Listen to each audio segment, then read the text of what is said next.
Shalom Bapak Ibu yang terkasih, salam jumpa di acara Refleksi Iman hari ini dengan topik menatap diri di hadapan Tuhan. Ada beberapa poin yang akan kita bahas dalam topik ini. Yang pertama adalah jejak-jejak menemukan diri sendiri.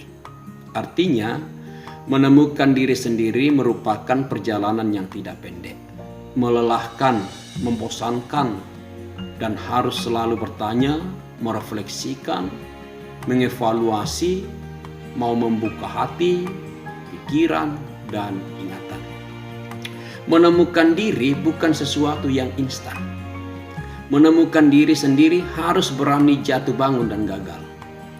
Dengan keberanian yang penuh untuk bergumul dengan pengalaman hidup yang tidak menyenangkan akan membuat kita menapaki tangga-tangga kecil menuju penemuan diri. Itu adalah hal yang pertama.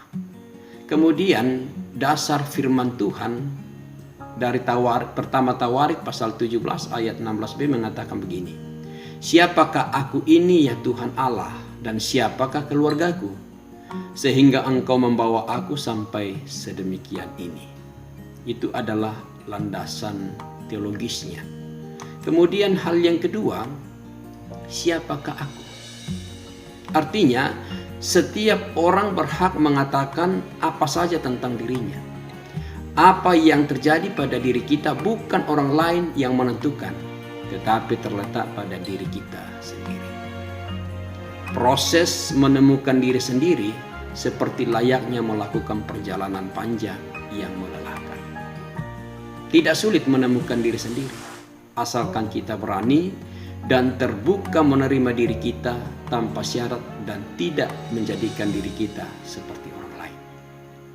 Pengenalan terhadap diri kita sendiri akan mencapai puncaknya apabila kita berani terbuka dan betul-betul memahami bahwa hidup kita harus dikenal dan memberikan apresiasi terhadap realitas kehidupan, bahwa dari kedalaman hati kita akan mampu mengenal sifat, karakter, dan kebiasaan-kebiasaan yang kita miliki. Itu adalah hal yang kedua.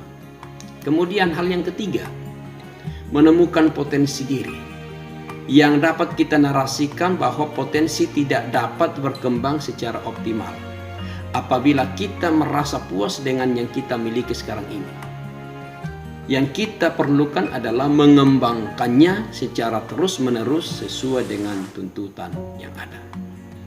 Potensi kita tidak dapat sama selamanya. Artinya harus ada kemauan dari diri kita sendiri untuk selalu memperbaharui sehingga potensi kita disesuaikan dengan perkembangan yang ada. Itu adalah hal yang ketiga. Kemudian hal yang keempat, kegagalan. Artinya tidak ada manusia yang tidak pernah gagal. Karena itu mau tidak mau kita harus memberikan pengertian tentang kegagalan. Jadi arti kegagalan. Kegagalan merupakan bagian dari proses meraih keberhasilan. Tumbuhkan sikap optimis dengan menanamkan pola pikir bahwa kegagalan adalah proses pendewasaan diri. Dan tanamkan semangat bahwa pengalaman kegagalan dapat menjadi guru yang terbaik selama kita mau melakukan evaluasi diri, mencari penyebab kegagalan sehingga tidak jatuh pada permasalahan yang sama. Jadi memang kala itu bukan perkara yang jarang terjadi, tetapi perkara yang setiap hari mungkin kita hadapi. Kesuksesan itu suatu perjalanan, bukan tempat tujuan. Separuh dari kesenangan terdapat di tengah perjalanan menuju ke sana. Kepuasan terletak pada usaha, bukan pada hasil. Usaha dengan keras adalah kemenangan yang hakiki. Itu adalah poin yang keempat.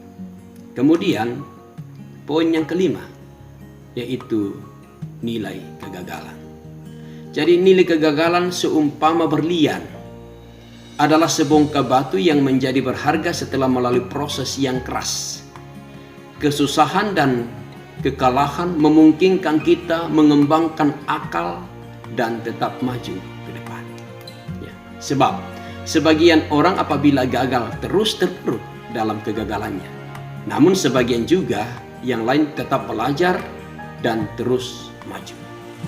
Sebagian orang mati cepat karena kebanyakan dia terpuruk dan bahkan terbebani dengan sebuah kegagalan yang ada sehingga dia tidak mampu bangkit lagi. Ya, sampai pada usia lanjut dia tidak bisa berbuat apa-apa lagi karena dia mengalami trauma yang berkepanjangan. Jadi di sini dibutuhkan pemikiran yang kreatif untuk kita sadari bahwa nilai profesional, kesalahan dan kekeliruan sejarah dapat mencatat bahwa tidak ada asumsi yang salah dan gagasan yang gagal sebagai batu loncatan untuk mendapatkan ide baru. Jadi jika kita telah mencoba dan menemui kegagalan dan tetap kita merancang bahwa suatu saat pasti saya bangkit, pasti saya maju, pasti saya sukses, maka Tuhan pasti buka jalan. Tidak ada yang mustahil bagi Tuhan.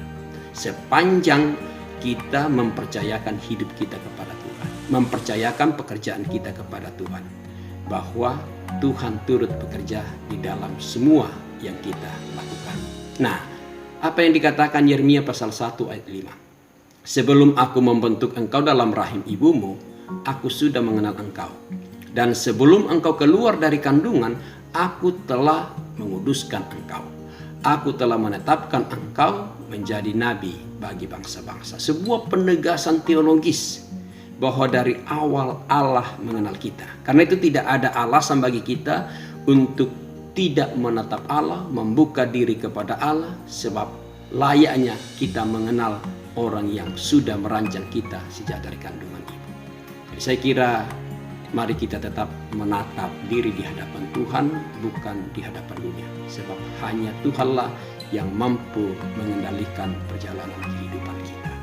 Jadi saya kira itu refleksi iman yang boleh saya sampaikan sesuai dengan topik pada hari ini. Terima kasih, Tuhan memberkati dan salam sehat.